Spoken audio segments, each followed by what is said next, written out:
All right, good afternoon, everyone. We're gonna just get started, and as people join, they join. I wanna start us pretty much on time so we can give the most amount of time possible to all of our panelists today. My name is Christine Woody, and I am the Policy and Organizing Lead for Empower Missouri. We are a statewide nonprofit organization that works to secure basic human needs and equal justice for every person in our state through coalition building and advocacy. So as you may or may not know, one of the things that Empower Missouri does and has done forever, I mean, decades and decades, is host a monthly educational forum in our local areas on a different topic. And since the beginning of this COVID pandemic, we've moved these educational forums online.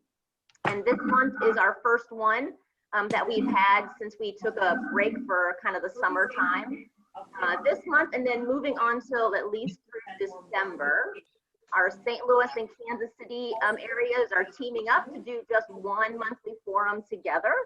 So starting this month, we have really teamed up to bring some quality forums to you all. We've decided to do it as a kind of an overarching theme of re-envisioning public safety. And this month, we're specifically talking about the housing crisis and how housing and public safety go hand in hand, specifically how it relates to the issue of evictions. So how today is going to go is I'm going to introduce our moderator, and she will then in turn introduce each one of our panelists. And after they're done speaking, we'll do some question and answer. We have a few prepared questions, but then I will look into the chat box and bring forth some questions that you all have. So feel free to type any questions that you have into the chat box, and then we'll just go from there. So let me get started by introducing our moderator for today. Kendra Burgess, she's our moderator, and she joined and works for The Whole Person. They're located in Kansas City. She began there in 2019 as the public policy coordinator.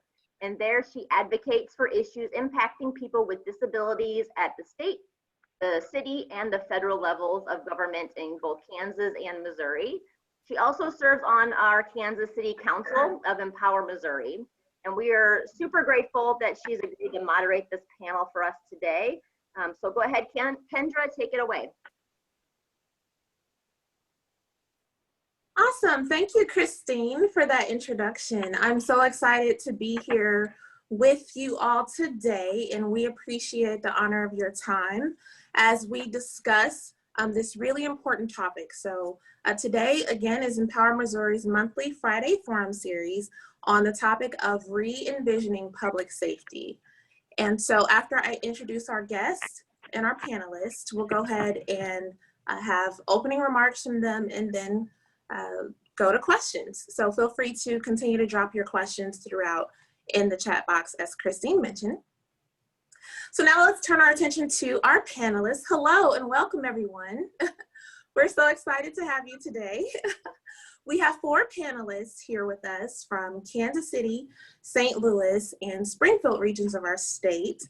And we want to thank you all for being here again as we have a thought-provoking, honest, and civil discussion about eviction and homelessness in the state of Missouri.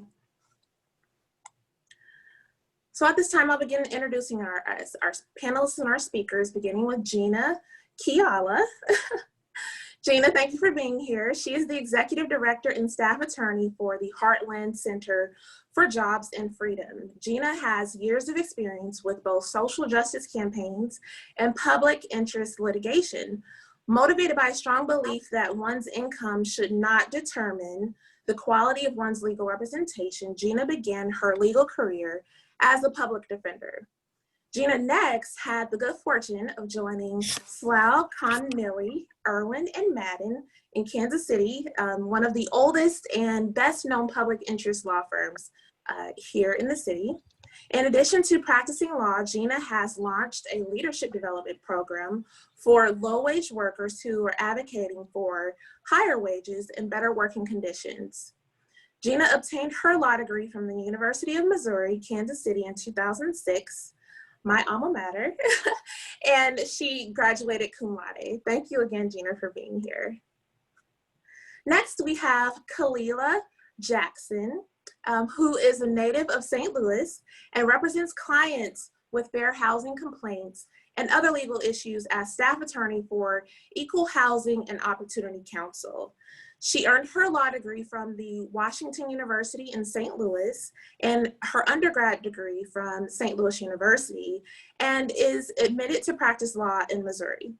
Before coming onto the organization, Kalila worked as an associate attorney at a civil litigation firm where she represented individuals and businesses in diverse ranges of civil litigation matters, including employment, housing discrimination, and Kalila is also a member of the board of directors at Catholic Family Services. Welcome.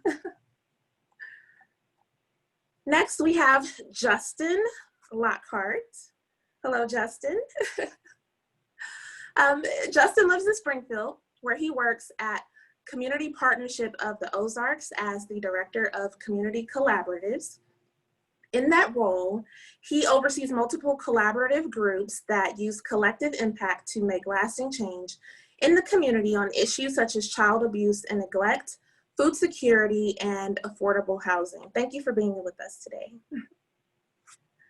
And lastly, we have Sarah Owsley, who is the Policy and Organizing Manager at Empower Missouri and leads the Empower Missouri Affordable Housing Coalition. She has a master's in social work from the University of Kansas, and I often work with Sarah, so we're so happy to have her on the call and have her advocacy in the state of Missouri.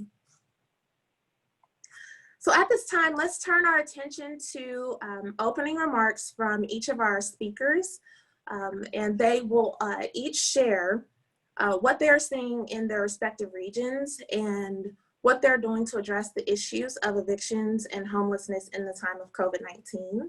And we'll go in the order in which they were introduced, beginning with Gina. Thank you so much.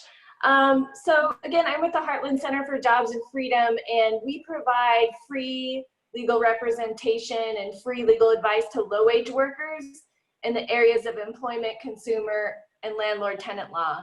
And we do that because we know if you're a low-wage worker, you're much more likely to face eviction, you're much more likely to be exploited by a predatory lender, and you're much more likely to be abused on the job. So we handle legal work in all three of those areas. And so I thought maybe giving a little bit more background about our eviction work might be helpful for the discussion. So in 2017, we started doing an outreach program at the courthouse where we simply provided tenants with self-help information about the eviction process. And so we did that because there was already, as you all know, an eviction crisis in full swing before the pandemic hit. Here in Jackson County, between Kansas City and Independence, we were seeing about 9,000 evictions filed every year, with only 2% of those tenants having access to counsel and then losing their cases the vast majority of the time. So we started intervening at the courthouse before tenants went to court, trying to provide them with the advice they needed to stave off the eviction that day, and then providing with forms and free advice as they went through the process. And that had some impact, but was woefully inadequate compared to providing full and formal representation. This year, just in June, the city of Kansas City awarded us with a small contract to start being able to provide full representation. So just since June, we have represented dozens of tenants in their eviction cases. And of course, that's all during the pandemic. So we've really been able to get a ground level view of how the pandemic is affecting tenants. So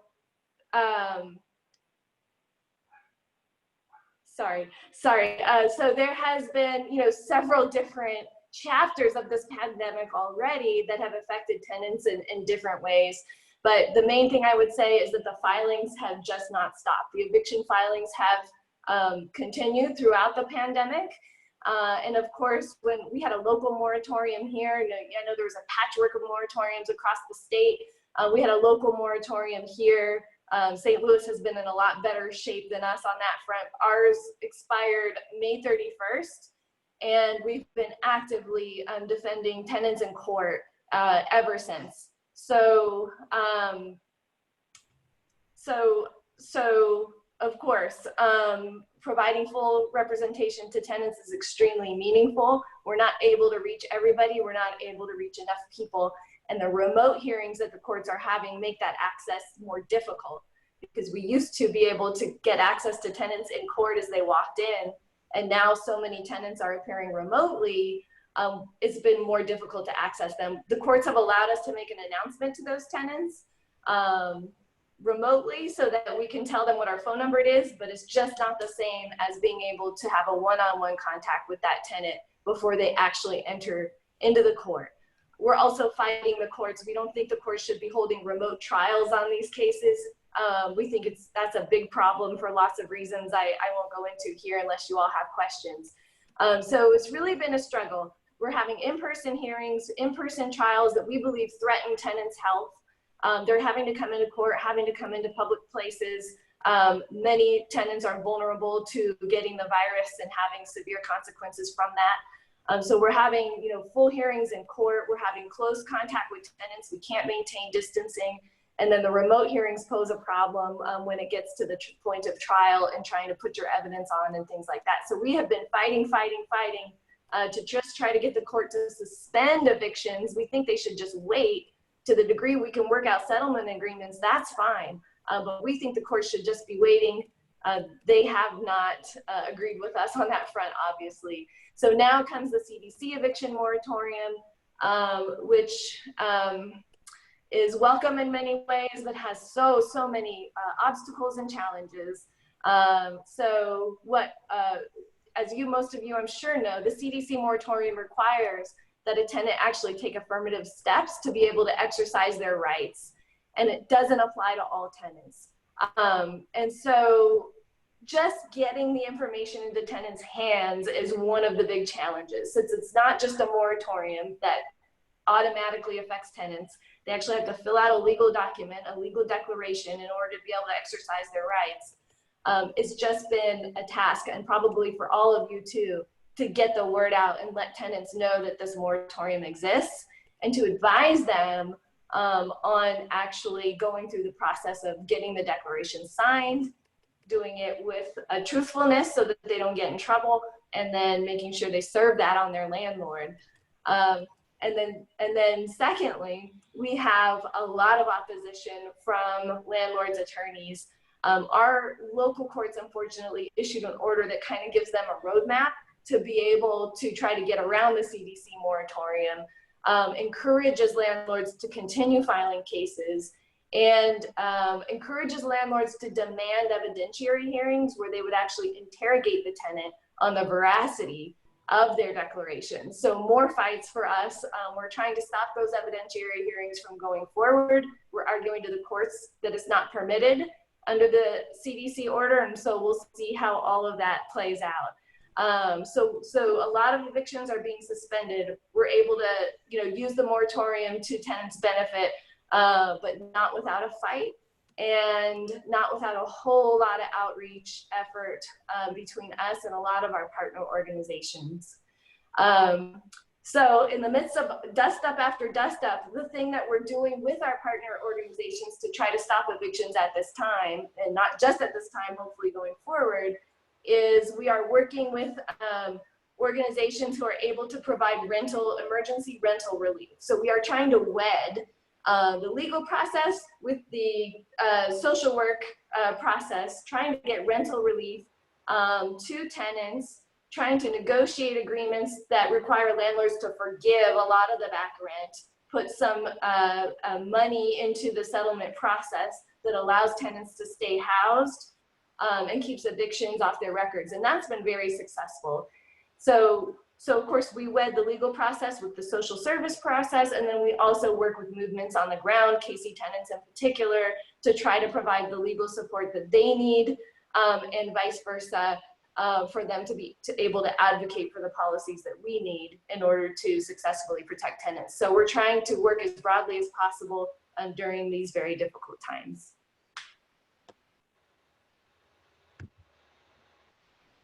Wow, Gina, thank you for that informative update. That's much appreciated. Now we will hear from Kalila. Good afternoon. Can everyone hear me? Okay, great.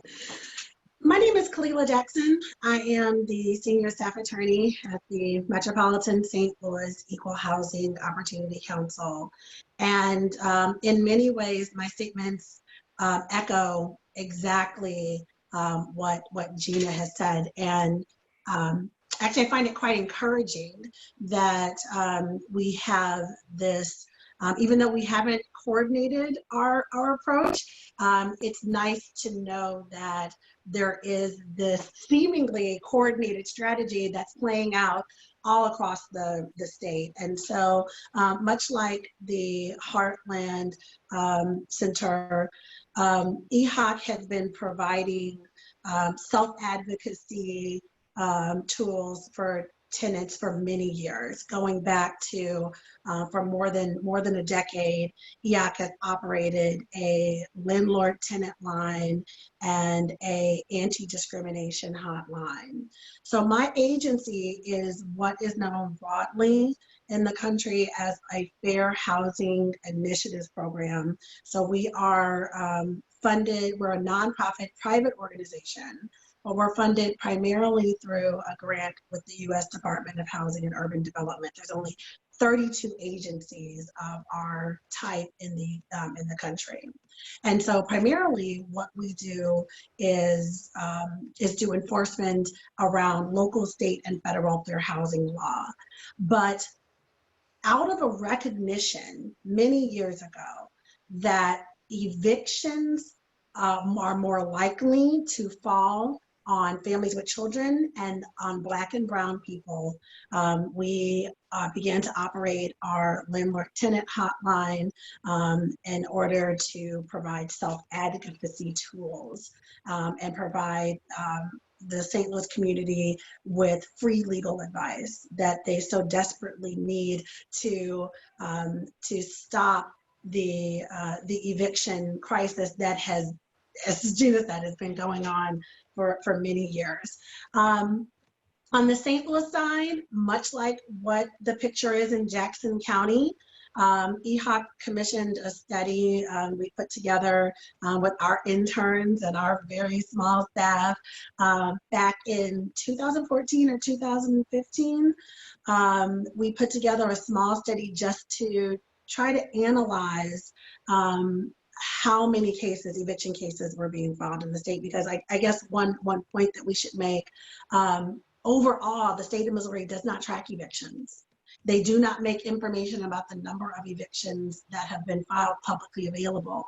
And so what that means is that people who want to know how many people are being evicted in the community either have to recreate that information themselves or figure out a way how to do it digitally on the back end. And so we did a manual, we searched all of St. Louis County, we searched all of St. Louis City, and we actually searched Jackson County to get the picture.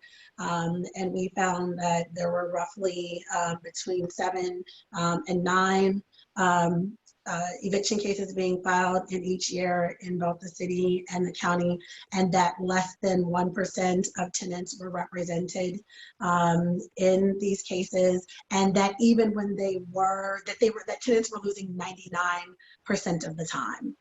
And so in such a way that evictions have become pro forma. And so EHOC has been a part of a number of cases to try to address and increase tenant rights in evictions in our state courts.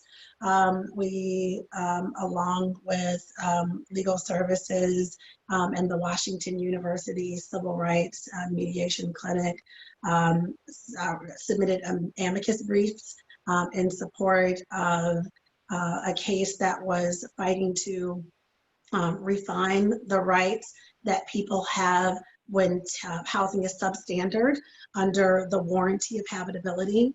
EHOC also brought a case that went up to the Missouri Supreme Court that established that tenants have the right to a jury trial in rent and possession cases. And that case was decided in 2017 or 2018. And so we have been in this fight for many years, and had been advocating along with many others that tenants should be provided with a right to counsel in eviction cases because the deck is so stacked against them. And when COVID hit and the CARES Act funding became available, we lobbied with a group of other legal service providers and community stakeholders that money be allocated. And in fact, the groundwork, Gina's organization helped to lay the groundwork for that, because we said if Kansas City can do it, St. Louis can do it too. If Kansas City can do it, St. Louis County can do it too. And we were able to get a small, relatively small amount of the funding allocated to provide direct legal representation in St. Louis City and St. Louis County. So we brought on 2 legal fellows at EHOC and Legal Services of Eastern Missouri, who I don't think is represented on this call, so I'll shout them out. They also were able to bring on attorneys to do direct representation. With that, I'd love to say that, you know, we did have some moratoriums that stayed in place. St. Louis County has had a moratorium in place pretty much more or less since the last week of March. In St. Louis County, that moratorium has not been lifted. The court followed the phased approach that the Missouri Supreme Court outlined. That said, the order that the Missouri Supreme Court was a suggestion, it was a recommendation, it was not a requirement. And as we all know, many judges chose to just ignore that and have continued in-person hearings and have continued to do evictions despite the Supreme Court's recommendation. But in St. Louis County, we have had an eviction moratorium such that physical evictions are not taking place in the jurisdiction. St. Louis City had a moratorium that expired at the end of June, I believe it was, or the end of July. But the judge there let a lapse occur. And so as a result, evictions took place more or less throughout the month of June and into a good part of August before the judge put in another order that suspended evictions. But while physical evictions are no longer happening, the cases are still going through. And I just, in fact, perversely, I heard one of the landlord tenant attorneys on a call with the presiding judge for St. Louis County just this Tuesday say that things are more or less back to the way that they were. And that's exactly right. Cases are being filed, people are being evicted, and their due process rights are being disregarded. I personally was excited to be able to refer a case to Arch City Defenders, who took a writ up that went to the Missouri Supreme Court on behalf of a tenant who had been deprived the fundamental right to submit trial evidence in his support. And that family had done everything that the court asked them to do. And the court was closed, they were turned around, they were turned away, and the judge, even despite the fact that they explained that they had done everything that they could do, I witnessed the judge simply disregard that, tell them that their evidence didn't matter, that he was going to rule without it, and that's exactly what he did. He ruled in the landlord's favor and ruled to evict that family. I submitted an affidavit in support of the writ that Arch City submitted, And the judge, even though we didn't get our day in court, the Missouri Supreme Court punted, but the judge did reverse the case for that individual. So what we're seeing is much like sounds like what's happening in Kansas City. The landlord bar is irate. They are in full defense mode. They are slandering tenants, but we continue to work with our partners to, as Gina says, to wed, and just a common sense approach, that tells the landlords to just, if you put these people out, who is going to take their place? You're going to have vacants, you're going to have empties, and because so many of these people are unemployed, they're not even getting this money. So just wait until we can get these funds that have been made available through the CARES Act to these residents. So as Gina said, marrying our legal approach with the social services. And we have been fortunate enough that early on in the pandemic, one thing that has worked reasonably well, in fact, I would say I've never seen this level of partnership in our region before this, and it's been very encouraging. So one of the things that happened early on is that both the city and the county set up weekly calls with all of the stakeholders. So that's our tenant rights groups, our tenant advocates, it's our legal service providers, it's our older people, our council people, and we all get together once a week and we talk about what's working and what's not working. And so one of the things that led to was a direct pipeline between agencies like mine and legal services to the agencies that received rental assistance. And so our clients, people who call us, were able to get them in queue to get rental assistance with a direct, dedicated crew of people who are there to help them to do housing searches, to to pay their rent, to get utility assistance. And so the other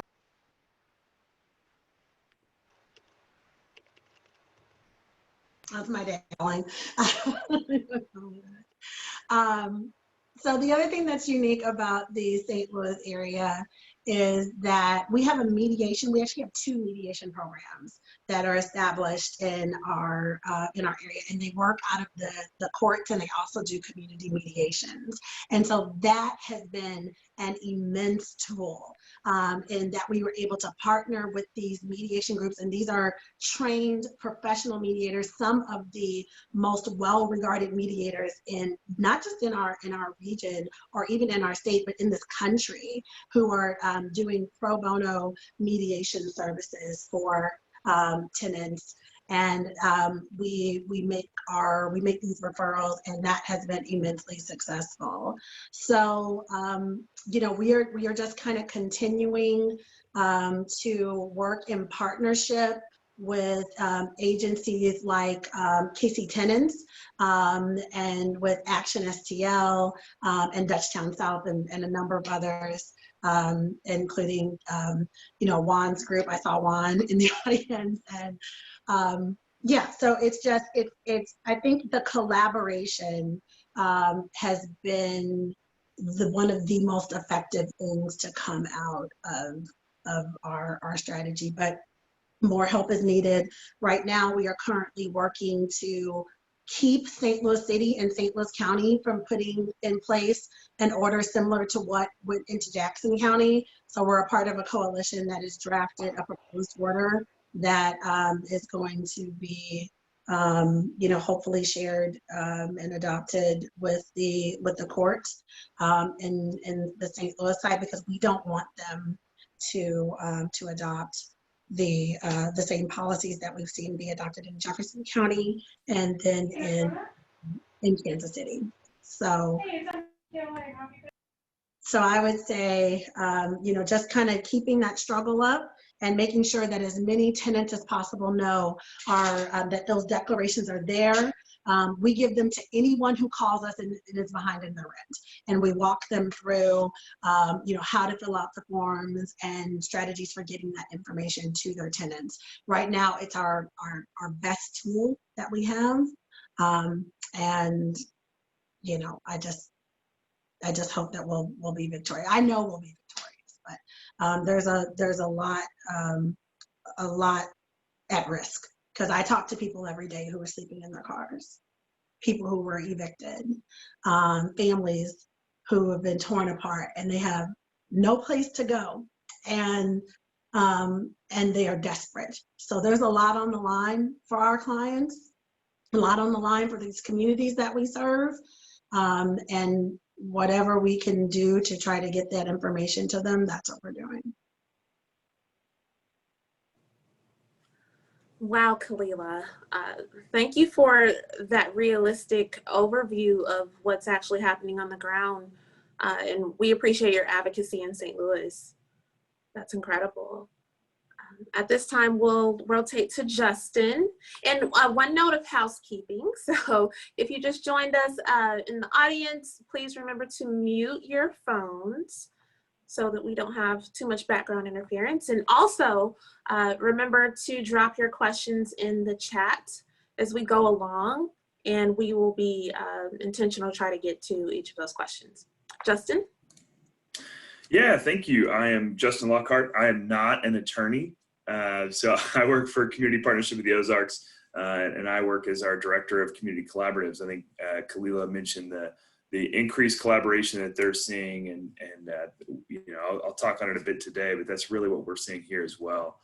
So here at CPO, I know, I think, Springfield may be a little bit outside for most of you all, but if you're not familiar with community partnership or CPO, what we do essentially is to work to build resilient children, healthy families, and strong neighborhoods and communities through a wide range of programs. We are the area's prevention resource center. We do supportive services for early childhood centers. We have Caring Communities team that's working with those Title I schools and with neighborhoods. And then we also have an affordable housing center and a program called One Door, which I'll talk with a little bit more about.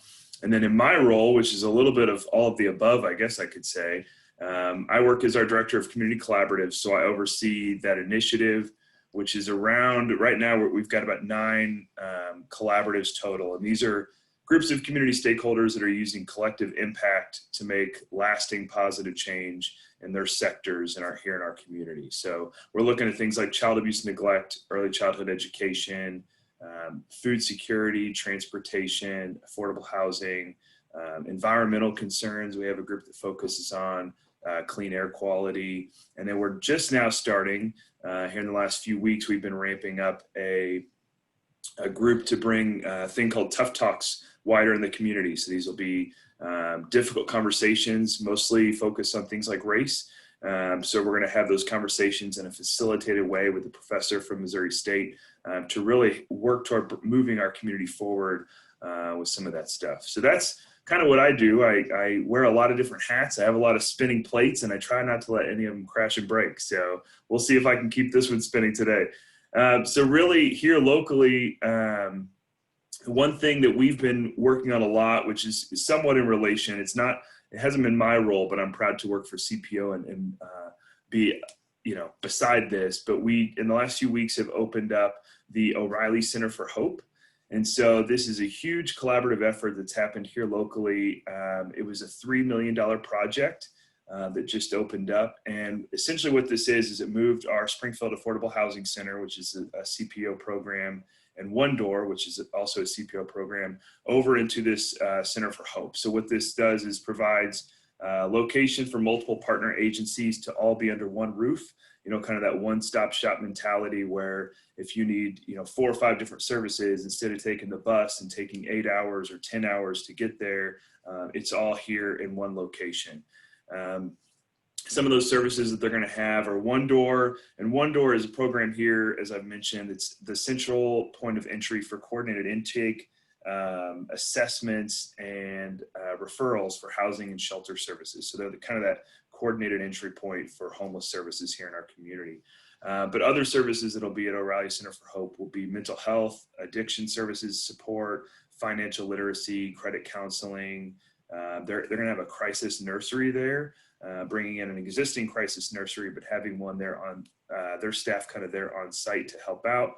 SNAP Medicaid support, legal assistance, employment services, medical care from the Missouri State CARES team and a few other groups. And then home ownership opportunities. And of course, it's affordable housing. So lots of housing services and supports. So super excited for that. With COVID and everything going on, it's been a little bit different on, you work on something for years and you envision this huge grand opening with ribbon cuttings and a big to-do. And so I think, they're still kind of navigate what that looks like from that opening standpoint. So here locally, when it comes to evictions and kind of what we're seeing, they've been a concern. Affordable housing has been a concern. We've continued to see, as I'm sure most of us have, continue to see the cost of housing go up, wages stay stagnant. So, lots of concern. And then just in the last 6 months since COVID hit, that concern has just steadily stair-stepped up as we go along. So back in whatever it was, early March, mid-March, whenever all this stuff hit, that was really kind of the start of, we didn't know, like we don't know what to expect with the start of that really heightened concern. So some things that we did kind of from the onset was we created a COVID-19 task force. So this was out of our Ozarks Alliance to End Homelessness, which is, it's not under me, but it's essentially a collective impact group that is working to end homelessness. So that group worked to assess and address the impacts of COVID on people experiencing homelessness. So they're specifically looking at health, hunger, and hygiene needs. And they brought in stakeholders from the local government, health department, Office of Emergency Management, COAD, different service providers, and then some of the homeless advocacy groups. They worked to coordinate shower services. So that was a big thing in the very beginning, that they saw there was going to be a huge issue with not having showers. So they did shower services in partnership with some school sites that weren't being used and some volunteers to coordinate and oversee those. And then they did educational materials, coordinated communication and different communicating the same message kind of thing. And then they have been meeting weekly, and they continue to meet weekly just to talk about what's going on, agency updates, trying to identify those emerging issues, which is what we're all doing. I joke that, in my normal role pre-COVID, I am a very proactive role. We're always trying to look at the issues and trying to identify what's going to hit in the next few years. How can we be proactive? But in the last 6 months, it just feels like we're constantly reacting to things, and it's been tough. But we are all trying to identify those issues before they become issues. So as they mentioned before, we also had a local moratorium on evictions in Greene County. I don't remember the date that it started, but I know it ended in mid-May. So we partnered with the Springfield Metropolitan Bar Association back in early April, and we offered 2 webinars to kind of just better understand it. So we saw some kind of misinformation on what that moratorium actually meant. We had a lot of concern with what people might perceive it to be. The concern that it might perceive to be, I don't pay rent, or I don't have to pay rent, or, just trying to kind of cut through those mythbusters and really trying to get the facts out to everybody. So we did 2 trainings, one of those to a landlord group we work with here. We have, I oversee landlord trainings that we do typically quarterly to try and help spread the word on a ton of different topics. But we did one for landlords, and then we did one for service providers through our housing collaborative. Both of those were incredibly well attended. And then we also just did one last week in response to the CDC halt on evictions. Same kind of thing, where everybody's wanting answers, and nobody, it's like nobody really knows. And like I said before, I'm not an attorney, so I definitely don't know. But it's going to be interesting to kind of see that and navigate and just see kind of what some of the impacts of that. So one big thing, when you're talking collaboration and in my role, what we always are trying to do is coordinated messaging. So we did a joint flyer. We brought in all the agencies who are typically engaged anyways, but all the agencies who do rental assistance here locally. And we did one joint community-wide flyer to have community messaging on, here are these 3 organizations. This is where you can go for rental assistance. This is the number for One Door if you have, if you're at fear of being evicted. And then here's legal services number if you need legal assistance. We heard a lot of confusion, even from our service providers and our case managers on, I have no idea where to tell people to go. If, of course, call One Door, right? But we know that there were agencies that could offer help. And so we found that avenue to kind of create that coordinated message. And just so thankful for those organizations here locally that have that collaborative spirit. In Springfield, we like to pride ourselves on how collaborative we are. And I'm just incredibly thankful that all of our organizations were willing to do that and come together and to do one coordinated message and coordinated flyer to kind of help everyone navigate through that. So back in August, I guess, was kind of the peak of concern from me. I think when that unemployment benefits ended, we were incredibly concerned with what might come. Really looking at September, October as those surge months, if I could say that. The unemployment benefits ending, people are okay in August, but if they don't pay rent at the end of the month in September, October, what does that bring and what does that look like? I think, the CDC halt on evictions changes that.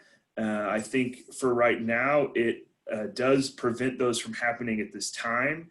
The phrase we've been using a lot is it's kind of kicking the can down the road. And that can is going to go from like a bean can to a big can of tomato sauce. It's not just extending the problem, it's possibly expanding it as well. I think, we talk here, I think most of our agencies can do up to around 3 months of assistance, rental assistance. But if we have somebody who's not paying rent in August, September, October, November, December, the funding will likely be gone. The CARES funding has to be used by the end of December. And B, we don't have any funding avenues to cover that much back rent. So incredibly concerned with what that might bring, and without further assistance, kind of what kind of a mess we could be in. So I think that concern is increased, and it's just pushed out a little bit to, I think immediately in January, if things don't improve, we could see some pretty big numbers pretty quickly. So I'm going to talk a little bit about numbers. Everybody likes numbers, right? Got to bore people with numbers. Let me get to my notes so I can actually not misquote these numbers, because they're not my numbers. So here from One Door, just kind of some data on what they've been seeing, just to kind of give an idea of how many people are reaching out for help and how has that changed. So once again, One Door is that central point of entry for intake, assessment, and referrals for housing and shelter services. They have noted a significant increase in requests for rent and utility assistance. In August of 2019, they recorded 82 contacts, and those are contacts requesting rent and utility assistance. In August of 2020, that number was 200 requesting rent and utility assistance. That is a huge increase in people reaching out for help. The number of assessments for literally homeless households has remained fairly consistent, which they're doing about 150 to 175 a month. Which I can kind of give my personal guesses on that in a bit. Then One Door also, something I forgot to mention earlier, glad I'm looking at my notes. One Door also responded back at the end of March, and they identified a specific population of homeless people that were considered high risk for COVID-19. So they identified a population of people and housed them in hotel rooms starting at the end of March, and they still have a large group of people that are housed. As of this week, they currently have 135 people sheltered in 74 rooms, and I don't think I wrote it down, but they have housed a total of, I think it's over 400 people. They have some people that are moved into permanent housing, or things change, but huge impact that they've done there to get those people sheltered when shelter's not available, who are highly vulnerable for COVID-19. And then, so we do have some eviction filings numbers. I do really want to preface these that I worry that these can be taken out of context because our evictions are down as you would expect for this year. I think that there have been some reports that show that these eviction numbers are down to show that the concern is not there. And I think that is really not the way that these should be interpreted. So we did get numbers from our county administrator who got them from OSCA. And for January to August of this year are down 38% compared to last year and 42% compared to 2018. What I think, this is personal opinion, I don't have any data to back this up. What I think those numbers show is that things that were being done worked to an extent, right? Nothing works 100%. But I think that that could be used to show that the extra assistance, the rental assistance, the unemployment benefits, some of that was working in conjunction with these moratoriums. Because not only did we see the eviction numbers, the filings decrease, but we didn't see a huge surge in June, July, August, right? We didn't see that kind of huge increase. I think if the unemployment and rental assistance wasn't working, I think we would have seen a huge surge in June or July when that local moratorium ended, which we didn't see. So I think that's kind of a half glass full, that it shows that, that things were helping.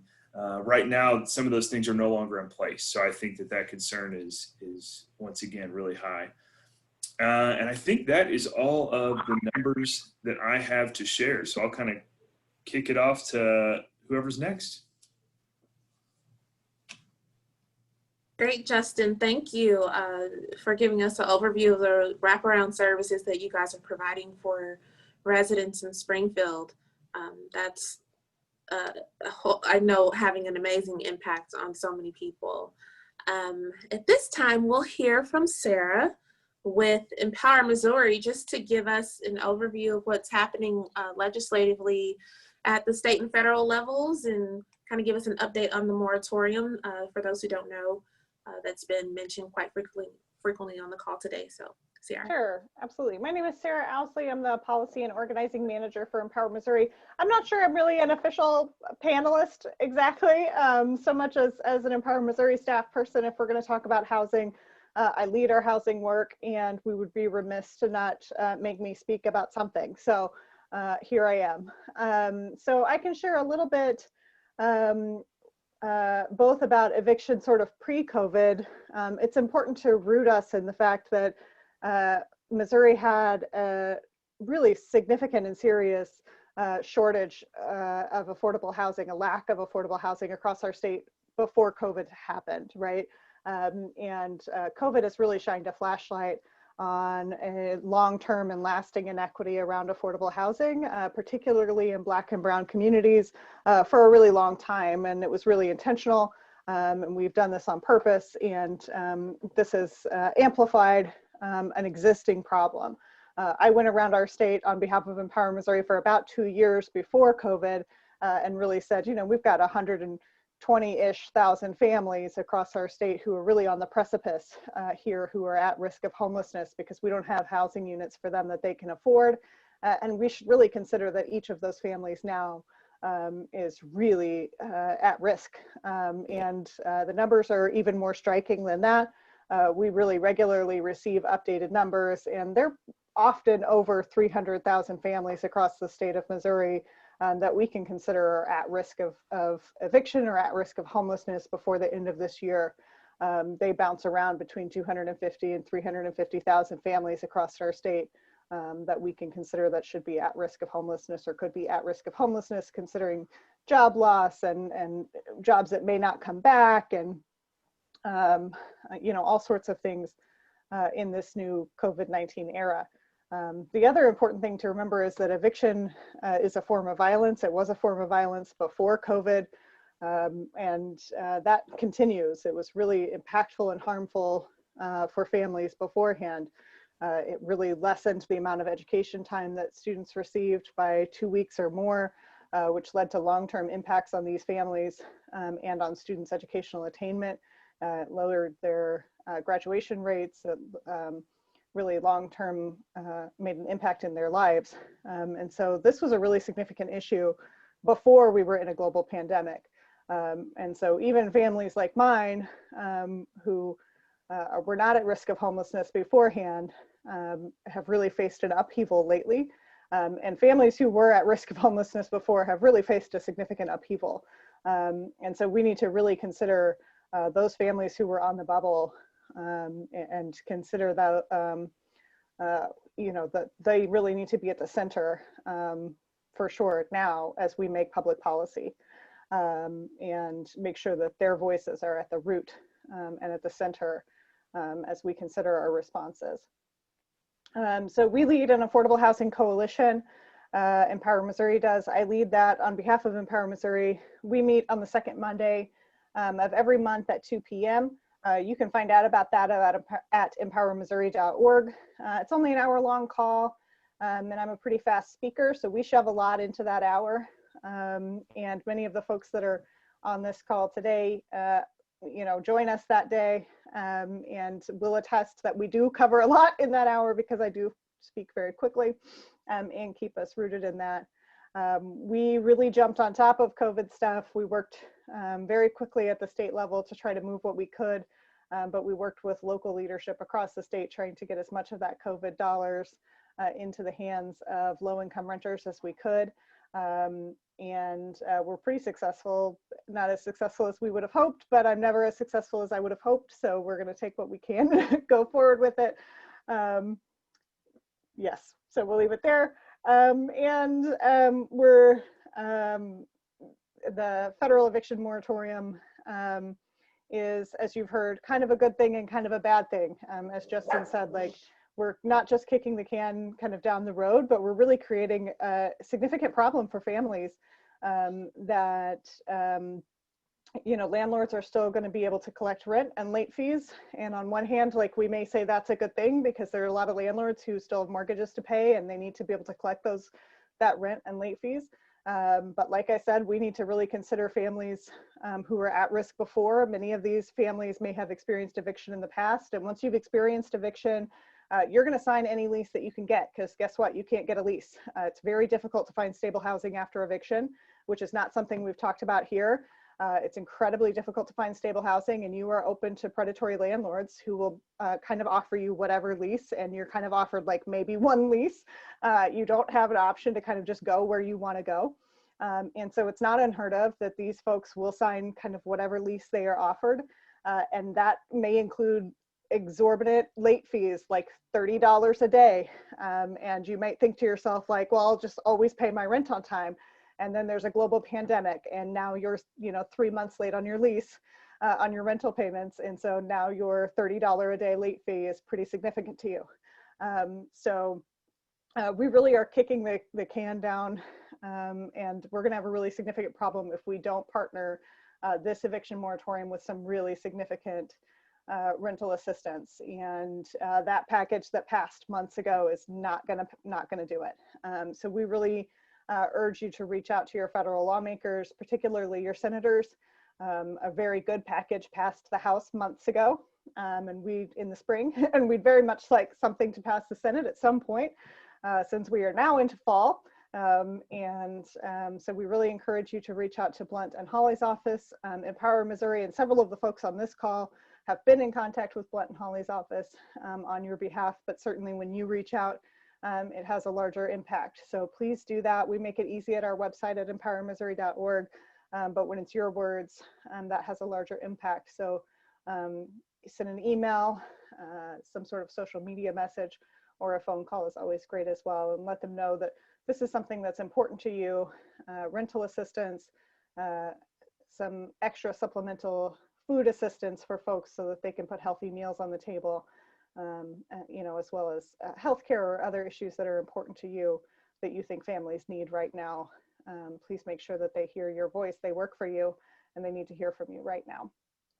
So I'm going to turn it back over to the lovely hands of Kendra, very capable to handle our questionnaire portion of the day, and I'll be around if I can help with anything.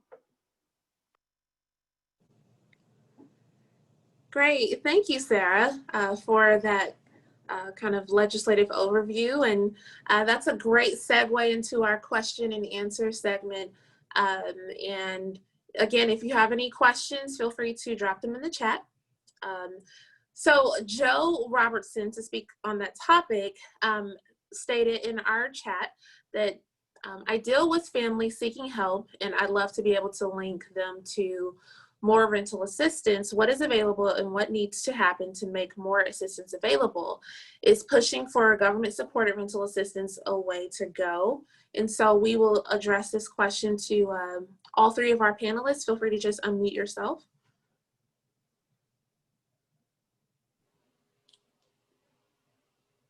Yeah, I think it's definitely the way to go. I think we need federal aid for renters.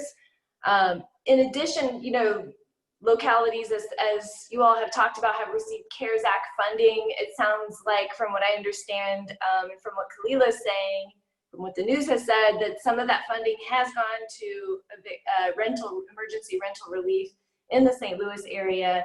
Here in Kansas City, our county is considering that now, but they're going quite slow. Hopefully we'll have a fund from them soon to assist with emergency rental relief. But those funds are unlikely to be robust enough. And so I do think that we all should be pushing for emergency rental relief at the federal level. The one thing that I would add is, though, even though the city and the county allocated rental assistance in June, the money in St. Louis County, some of the checks still haven't gone out. Some of the people who were approved to provide rental assistance still don't have the money, which means the money is still not flowing to the people who need the help. And so then the narrative that's taking place, at least on our side of the state, the narrative that landlords are starting to adopt is these people don't want help. We're not getting any money. They've got all of this money is out there and they're not getting it. Well, the money isn't there like for a lot of these people. So we're seeing, you know, the city, things have started, I would say probably in the last 3 weeks, money started to flow, but how does it take that long? So I think part of it is, yes, we want to push for more rental assistance, but there also needs to be clear directives, right? Because I'll give you an example. In St. Louis County, rental assistance is up to $8,000 and it's not, there's no 3-month limitation.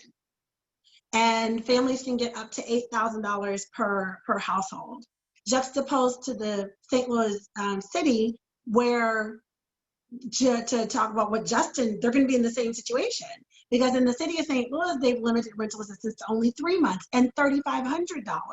So what you have is this hodgepodge and this mismatch of solutions depending on where you live, and it just shouldn't be like that. There should be some uniformity, some regularity, some predictability, so that tenants know and can make plans.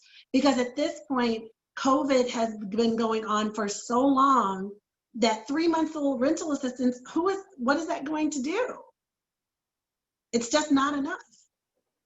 Well, and there's also, Kalila, we have this across the state, we have some municipalities that will allow you to self-certify that you've been impacted by COVID, and that's all you have to prove to qualify for assistance.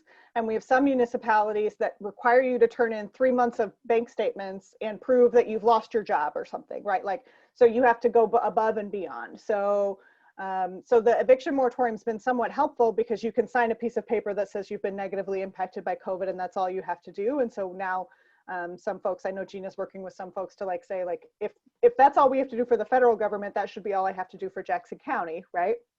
But there hasn't been sort of just an equaling, this should be all the requirements we have to do to show that we need rental assistance. But you're absolutely right that there's quite a bit of administrative advocacy that can be done around how we distribute those funds.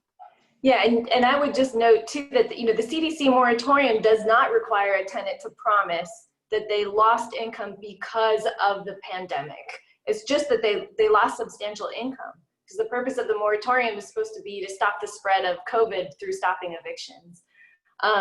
And so, you know, from our perspective, this should just be looked at as a situation where a tenant needs assistance due to unemployment or a loss of income, and that should be enough.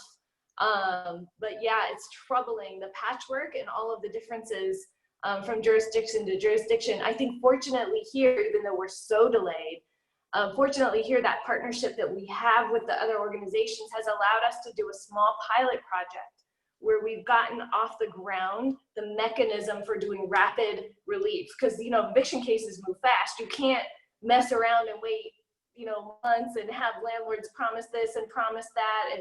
It needs to be swift and it needs to be streamlined. And we worked out a pilot project with United Way where we've been doing that with cases, so that when we get, and United Way is leading this funding effort with the county, so that hopefully, because the organizations seeking the funding already have this experience of working together, hopefully we end up with a process where those funds are flowing, unlike what's happening in St. Louis. So fingers crossed on that. And if anyone wants information about how that's working or ends up working, we should definitely stay in touch. Gina, I would love more info on that. So I may see if I can connect with you after this. Here locally, if someone, and I may be the only Springfield person on this call, I'm not sure, but here locally, if someone needs help, they can always call One Door, and that number is, I have to look at my notes, 417-225-7499. We did have a delay in that funding getting out to service providers, but we are told that all of our service providers do actually have the funding, and that was a part of that community messaging that we tried to create. So we know Salvation Army, OCAC, which is Ozark Area Community Action Corporation, and then also Salvation Army here locally. They all have that rental assistance funding. But it's just as Gina mentioned, we don't know. Like some of them, the guidelines are different, right? So some of them they can go back 3 months. Some of them can go back a month. We just don't know. It's just hard to tell how much we're going to have and what will apply to everyone. If I could jump in with one more thing, sorry to hog so much, but I did want to say that one thing we've been concerned about is that landlords will get dollar signs in their eyes when they hear about these funds. And so I think I would advise that if you're dealing with emergency rental assistance and partnering with a legal organization, the legal organization can and has a lot of leverage to be able to push landlords to forgive part of the rent. And what I tell them and what I tell landlords and their attorneys is, hey, these organizations are only willing to work with you if you're willing to do your part and forgive some of this rent.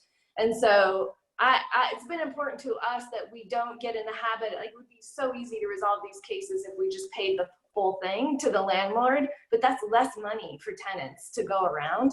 And so we've been really trying to make sure that our partner organizations don't get, and none of us get into a posture of just, you know, here's all of the back rent. We really want to push and try to get everyone to give so we can spread it as far as possible. Yeah, and I just wanted to echo something that Gina said about the partnership with the United Way and the rapid assistance. And so that has been really the what's come out of what's working well in our region.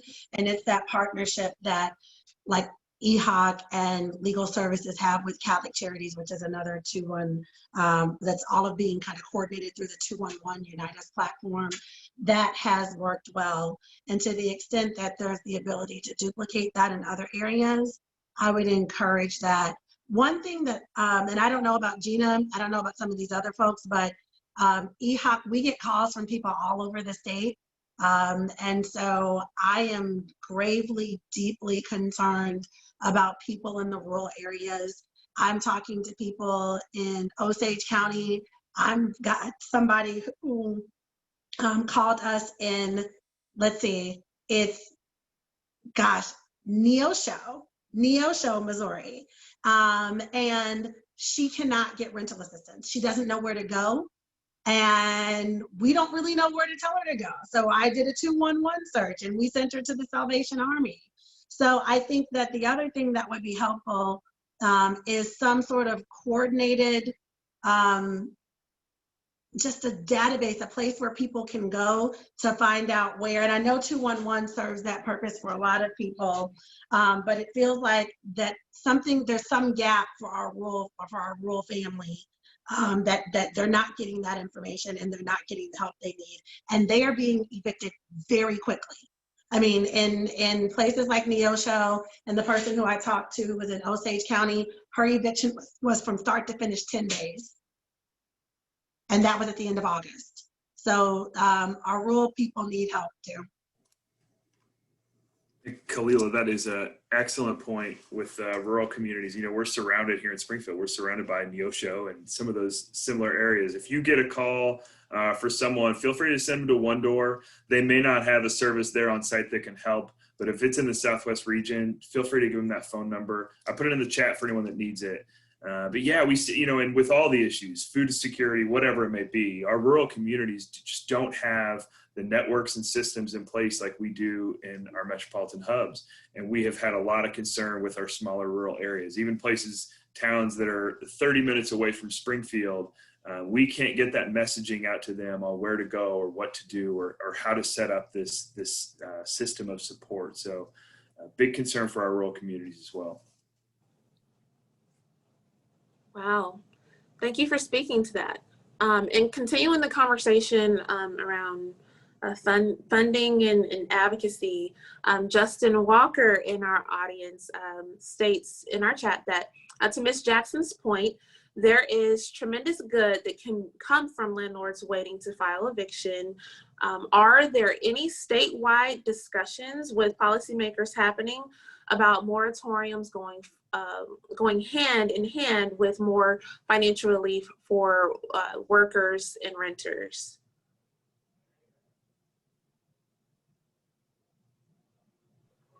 So that might be for me, probably, so no one else is popping up. So, so here's the problem with that. There is not likely to be much, the state really does not have resources to put state dollars into much response here. We're really going to need to ask for federal response. And then really the state's role then is somewhat in allocation, but most of how these dollars are going to be spent is up to localities. So counties will get some and cities will get some, and then like groups of, you know, smushed together, you know, areas and rural areas will get some. The state is not likely to have much actual money for something like this. And when we were talking with the state about an eviction moratorium, Governor Parsons' response was he would talk about an eviction. He would talk about housing when it was an issue. It's been an issue. It already is an issue. It's been an issue before COVID. It's an issue now. It was an issue in March. It was an issue. It's been an issue, right? It's been an issue every day since March. He's not going to deal with it. And I think as we get closer and closer to election time, it's just clear he's just not going to deal with it. He has made it very clear that that's just not a priority to him. I think many of us would still very much like to see that happen. And certainly I don't want anybody to hear like, well, we've just given up and we're not talking to the state anymore, because that's certainly not the truth. But there's not a lot of political will at this point for that to happen. You know, we'd have to admit that COVID-19 is a problem for us to start talking about why we need to keep people housed during COVID-19, for us to have movement there, right? So there are a myriad of reasons about why it's unlikely for us to get a statewide eviction moratorium at this point, including the fact that now there's some sort of semblance of a federal moratorium. So yes and no, Justin. How's that for a great answer for you? Sorry, I don't have a better answer for you. Kalila looks like she might have something just small to add. Yeah. And so again, at the beginning of the pandemic, I want to say within the first couple of weeks, KC tenants led the charge to pull together a statewide coalition called the Coalition to Protect Mo Tenants. Mhm. We targeted, started off with Parsons and got the response that Right. Sarah just gave you. We moved on to Judge George Draper, who is the Chief Justice of the Missouri Supreme Court, to try to push him to do a moratorium within the courts. Again, we were met with silence. But I would remind everyone on this call that this is an election year. Mhm. You know, Governor Parsons can be made to be held to account. And I don't want to take it, I don't want to minimize that, right? And so if this is something that you all care about, if this is something that you know that other people care about, we need to make it an issue for him. And so far it hasn't been, and that's why we haven't seen any movement. Despite the fact that the Trump administration, at least publicly, has said that it's the policy, the current policy of the United States to prevent evictions during this crisis. And yet we are sitting in a state that has done nothing to protect the most vulnerable people in our community. So I think we should make an issue for him. Kalila doesn't work for Empower Missouri, so she gets to say that, and is not on the clock for Empower Missouri right now, and she gets to say that. And we worked with that Coalition to Protect Missouri Tenants to help get some of those answers in the beginning, and still certainly support that coalition in their work, and will lend them whatever support and capacity we can moving forward. So Great. So just to pivot the conversation a little bit, have any of you all, any of our speakers, observed an increase in domestic violence after COVID-19 or since COVID-19?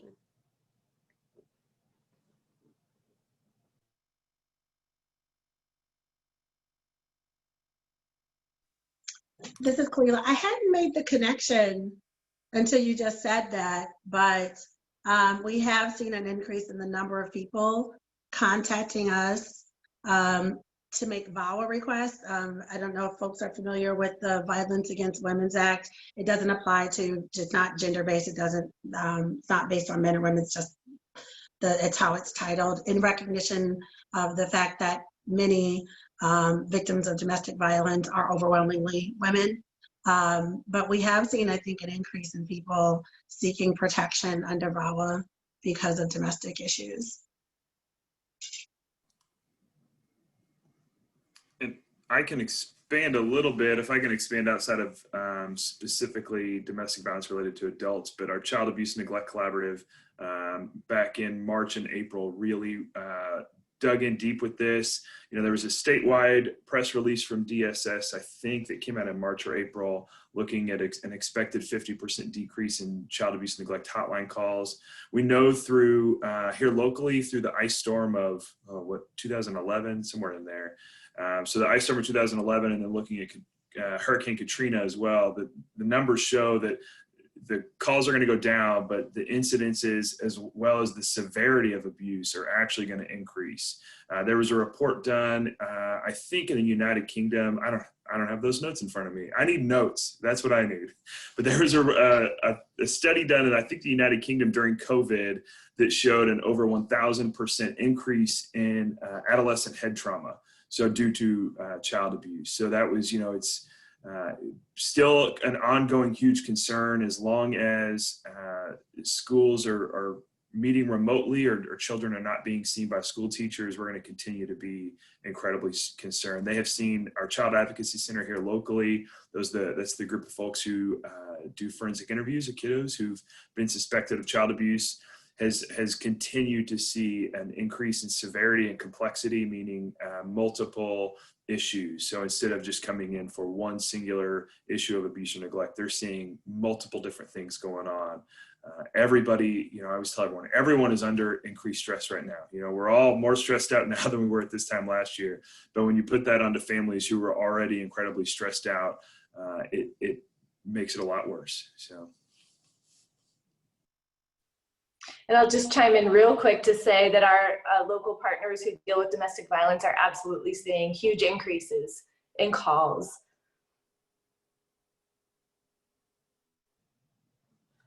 Well, thank you guys for highlighting that for us. Continuing to our next question here. It has been said that we lock up Black fathers and evict Black mothers, yet housing is so often let out of the public safety conversation. Why do you all think this is? And I know that there's been conversation in our special session at the state level around public safety. So if any of you guys like to chime in on that.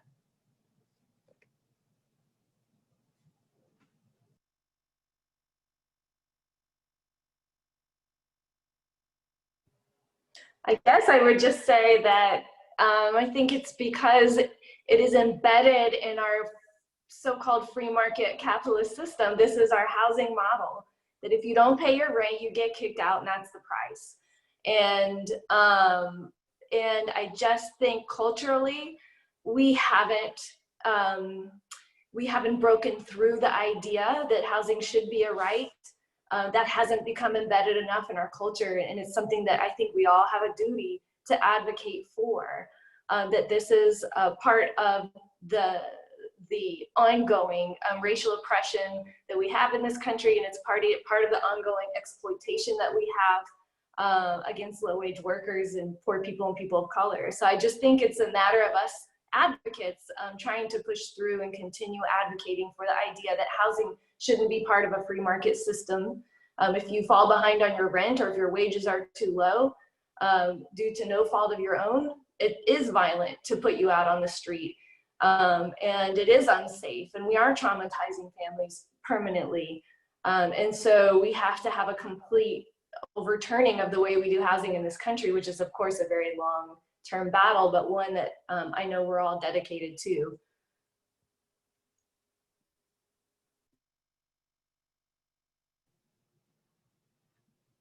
Very well, thank you. And so with our last few minutes here, we'll try to kind of lightning round through these questions to get to the remainder of our questions in the chat box as well. But in Kansas City, Dr. DeBell has said that student mobility is the #1 difficulty facing the district, mainly meaning students are moving too frequently, and many of those moves are forced moves after eviction. What do you know about the intersection of student mobility, eviction, education, and public safety?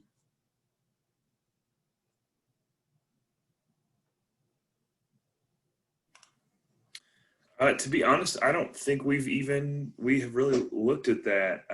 You know, we have looked a little bit around some of those barriers. We have I think the largest school district in the state here in Springfield. So one school district covering our entire city. And I think for the most part, they have been pretty good about working with families who are more transient in nature. We have, through our Springfield Public Schools, we have and I forget the name of the department, but I think it's Office of Student in Transition, who are looking at all that McKinney-Vento stuff. They have a couple caseworkers there who are working with those families who are in need and trying to kind of keep them in school and keep them going on that path. I think Tara Ragavir here with KC Tenants is someone who's done a great job of educating the public, and in addition, our local public schools are also expressed concern around student churn. It's really well documented. I'm sure you all know it's really well documented that student churn and student mobility hugely impacts the ability of students to perform well in school, and that the link to evictions is just clear as day. So it's just one of the many consequences that evictions create. And to add to what Gina said, in our region, Health Equity Works, which was formerly For the Sake of All, did a study some years ago that looked at the intersection of all of these issues and the attending health disparities that are a consequence of these frequent, of really this housing instability. really. And so I would encourage you, anyone interested in learning more on the topic, to take a look at that study that was done. At the time, it was by For the Sake of All, and currently they call themselves the Health Equity Works, and you can find their report online. Also, Matthew Desmond, who wrote Evicted, really what Matthew Desmond did was bring into the mainstream what advocates like us have always known. But he, I believe, also has a study that addressed the long-term consequences of mass eviction on children as well. Thank you. Certainly something important to consider for every group in our population. And if I could just add one thing to chime in on right to counsel once again. In New York, they passed right to counsel for tenants. And what they're seeing there is that 85% of the tenants represented by counsel remain housed. Those kind of statistics are playing out in Massachusetts where they passed it, in Minneapolis where they passed it. They're keeping evictions off tenants' records, 70 to 80% of the time. And so I just want to plug, right to counsel as not the long-term solution, because the long-term solution is affordable housing and really changing the way we do housing in this country, but a short-term solution that can stave off evictions is making sure that tenants have access to counsel. And since we started representing tenants in June, 90% of our cases are ending eviction-free with tenants staying housed. And so I just wanted to throw that out there as something I think that is achievable, attainable, something that the state of Missouri is not likely to preempt, that we can get done at the local level. Great, thank you. And speaking of local level issues versus federal, of course, again, we all know that the November general election is coming up. So it's important to engage with your local election board. Here at the Whole Person in Kansas City, we are offering free ballot notary services for anyone in the area. So feel free to contact me or call our main number, and we'd be happy to set that up for you.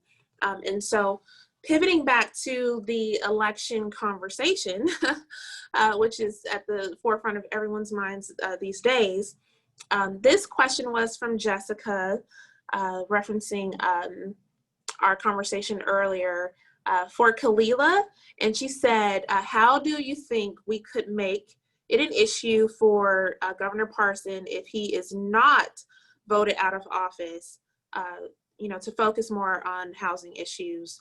And with that, we will likely make that our last question for today. So thank you. Oh, well, no pressure.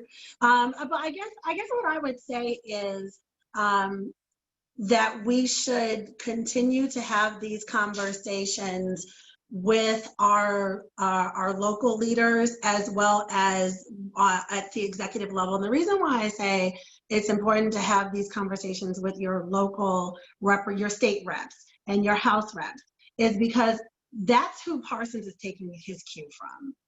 Though that's who he's listening to. And so if they can continue to say that they're not hearing anything, then they can continue to say that it's not an issue, which is why I truly believe that it is important for our overall strategy to do outreach in the rural areas. And so that they are as educated about these issues as they possibly can be. So I would say, just to kind of continue to have these conversations, to send emails, social media. I think that was Sarah who said that. Any chance that you get to interact with your local and state officials, that you're raising how we are addressing affordable housing in the state, how we are addressing issues like the right to counsel in eviction actions, and just our overall eviction law, because it's one of the worst in the country. I'm just, and I'll leave it at that. But I think by continuing to raise housing and housing related issues, because it's undeniable about the multi-level impact that housing has on communities and on the success of families. Thank you, Kalila. And with that, we will take closing remarks from the other panelists as well. We appreciate you guys for being here today. Jeanette Mox Oxford is in the call today. She heads Empower Missouri and has included a number of resources in the chat box. So feel free to visit that before our call ends today. But if we have any further closing remarks from our panelists, we'll take those at this time.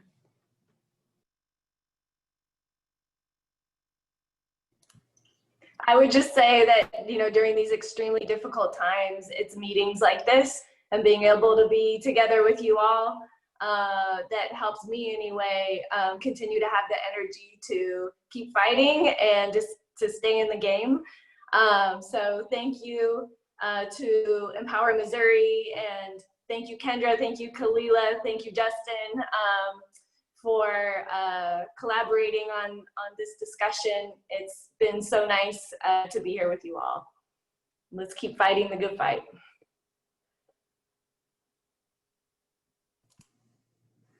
Yeah, I'll just echo that. Thank you all for having me and for letting us have these conversations. I think it's neat to see we all get kind of tucked into our pockets here in our own little metro hubs. And it's really great to see all the stuff happening across the state.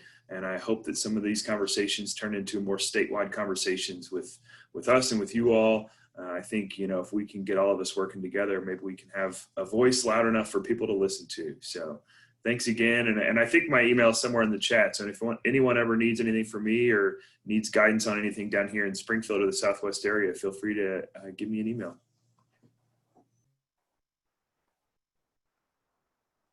I would just echo everything that Gina and Justin just said. If you have clients or you yourself are experiencing fair housing issues, you think you or someone you know has been a victim of housing discrimination, even though we are located on the St. Louis side, because of the importance of protecting fair housing rights for everyone, you know, we kind of go where we're needed. So please feel free to contact me, contact our agency if you have any housing related fair housing issues. So thank you for having us. Thank you for inviting me today. Great.